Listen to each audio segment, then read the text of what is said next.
What's happening? It's been a while since I actually sat down and I uploaded a YouTube video.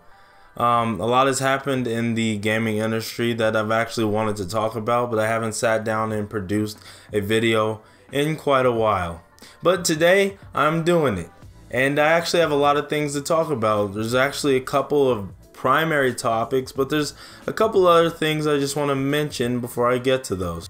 First thing being, Paris Games Week was last week, and they had it wasn't a super amazing show, but they had some surprising announcements, such as the fact that Sucker Punch is indeed working on a new IP, and it's not a superhero game. It's their own original IP set in feudal Japan during the Mongolian invasion of the island of Tsushima, which is appropriate because the game is titled Ghost of Tsushima.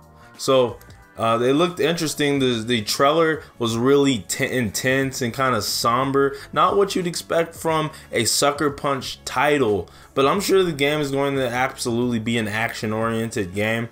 The trailer was really intense. The villain was intimidating, had a cool, villainous monologue. Wish to burn?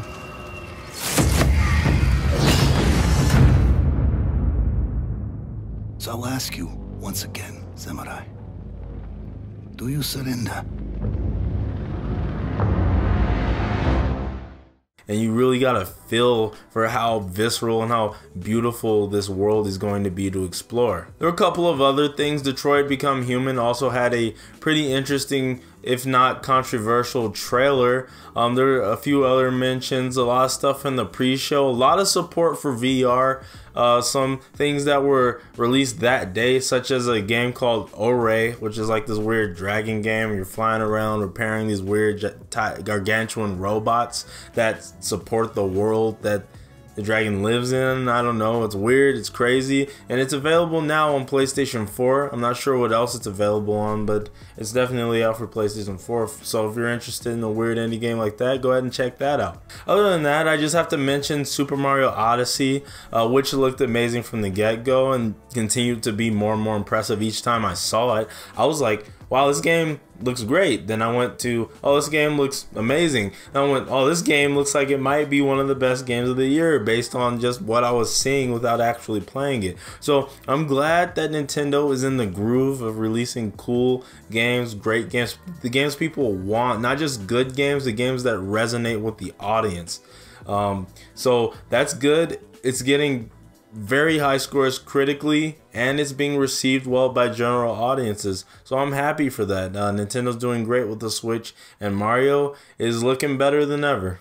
Now, before I get to the main topics I want to talk about, I also have to mention the fact that this little game that you may or may not have heard of. It's a space simulator. I like my science fiction games if you followed my channel before, but Star Citizen looks fantastic. I saw the demo from the last Citizen Con, and it's just amazing. Procedurally generated cities, along with the a real artist touch. It's such an impressive and ambitious title. I just want it to meet that vision and actually be what they're trying to make. It looks promising so far. I was interested in the game, but now I'm very much excited, and I want to see more. I might have a separate video specifically talking about Star Citizen in the future, but this video, I'm just gonna quickly run over that, and we'll move on to the main topics of this video. First thing,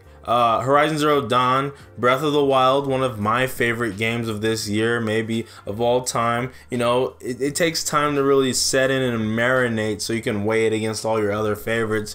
But the DLC, the one and only DLC for this game, is going to come out tomorrow or tonight at 9 if you live where I am on the Pacific coast of the United States. This DLC appears to be adding, more mechanics to the combat, a new area, new characters, a few new mechanics, a new skill tree, and just some more robotic monster hunting goodness that we all know and love. Aloy's back. She's better than ever. And I heard if you go in there without having at least reached level 30, then it's basically a suicide mission. So, get to level 30 at least before attempting this DLC. I already finished the game. I'm in New Game Plus right now. I haven't finished my second playthrough yet. I kind of, play a little bit here and there, but bottom line is this looks amazing. I can't wait to jump in and see what the frozen wilds are like in Horizon Zero Dawn's one and only DLC. Now the meat of this video, Xbox One X coming out this week. I know a lot of people are excited about the Xbox One X. I'm not planning on getting one, but I am interested in the idea behind the Xbox One X, that idea of beyond generations that Xbox was talking about, the potential of this console, despite, some would say it's being held back by the, regular Xbox One, the Xbox One S, because all the games have to work on all those systems. You can't just make a game specifically harnessing the power of the Xbox One X. So, in place of unique experiences, we're going to get a higher fidelity experience on the Xbox One X. It's going to be 4K games, both native and some upscaling in some certain cases, depending on the title, as well as higher frame rates, better texture filtering, things of that nature. And it's worth it to some people. I just want to see what it comes out, what numbers it does. I know people like Michael Pachter and things are saying, this thing's not going to set the world on fire. It's not going to, but is it going to, what's important is it going to do what Microsoft wants it to do? Like, what are they planning on this setting the world on fire? Because based on Xbox's marketing versus PlayStation's marketing of the PlayStation 4 Pro, I think Microsoft thinks that this thing can sell a lot of units. They want to get this in the hands of a lot of different people.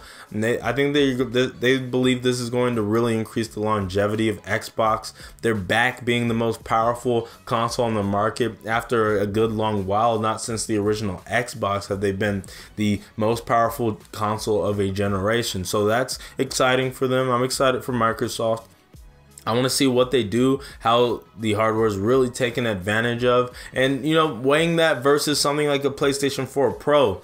Like, are the differences enough to where it's worth spending that extra $100 versus getting a Pro?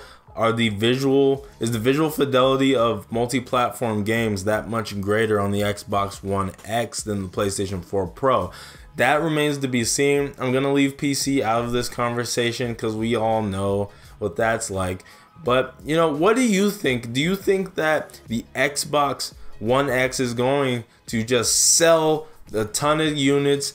Everyone's gonna love it. Is it worth the extra $100 over the PlayStation 4 Pro, or are you just rather get a standard Xbox or PlayStation 4, or are you just on the PC side of things and you don't care about any of it? Please just let me know in the comment section down below. Are you excited about Horizon? Are you excited about the new IP, the new games announced at Paris Games Week? Please, I really want to know what you think in the comment section. I love interacting in the comments, and it really encourages me to make videos when I get feedback like that in the comment section. So let me know. Also, if you want to see more, hit that subscribe button. You want to follow me on Twitter, that will be in the description. If you like the video, you know what to do. That's about it for this video. Hopefully I'll get another video out soon. I finally worked up the will to record this video. Now I just gotta edit it and upload it.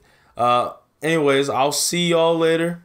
As always, stay super, and I'll see you in the next video.